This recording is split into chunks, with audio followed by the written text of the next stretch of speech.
Good morning, traders, investors, daily trader boys. We got the markets down here a little. We have a very balanced market. All the majors are down about the same, about 3.3 to 0.4%. Money's flowing into bonds and gold as it should be as the equity markets fall. All the majors are down quite a bit after a massive move in Apple and Microsoft yesterday. Netflix is up just a little, and Tesla's up just a little as well. IBM, Goldman Sachs, IBM's flat, Goldman's down a little with the financials, and then we got our coronavirus plays. We got a little bit of money coming in, moving into the coronavirus plays here. Then our oil plays here are slightly down as well. On the Dow 30, only real big name at the high price point here is Home Depot. It's up a little, and then we got a little bit of movement in Boeing and Johnson & Johnson and 3M. But other than that, not too much happening there. Markets did exactly what we projected there yesterday. Move up off the open and then a sell-off to get into the long position. Now markets are falling a little this morning, and as it's done that, it's created a little supply level here. Now for this to be an active supply level, we need this to have a heavy move down. We need to at least get below this large green candle's low here before this becomes an active supply that we can actually trade off. Ideally, whether you got the dotted blue line, dotted purple line here, is where we want the market to get below to give us permission to take a short to make sure the sellers are in control. When we look at the Russell on the 60-minute time, now on the Russell on the daily chart right here, we came up into daily supply and we just hit our head on that daily supply, and we're moving off that daily supply at this point.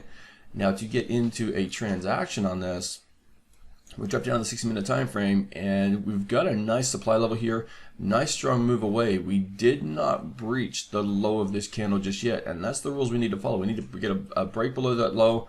That gives us the sellers are in control, and then we can take the short off here to stack the odds in our favor. Then we can look for a target, first target of 1485. That'd be a beautiful little transaction here. Markets do need to come down a little here just as a retracement of the uptrend. Look at the NASDAQ. It is still remaining strong. NASDAQ is into 60-minute demand right here, and that's a proven level. We bounced up here a little bit. Now there was no big strong push to the upside. We've just coming down, we've tagged it once more time, and we're starting to move up. Now, we break above this candle's high. That's your breakout. You can go long this market. Ideally, what we'd prefer is a market to sell off. Right? Break below, take out the demand level here, come back into this sideways movement here, and that'll be your short area right there. We got the VIX here. VIX is, again, still just in this demand level. Nice and low here, sitting around the 24 mark.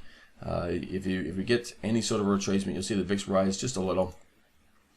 We got the oil markets. Oil is still in this sideways range. Right? So sideways range are filled orders. There's not going to be a lot of institutional activity after this. We're sitting at 40.32.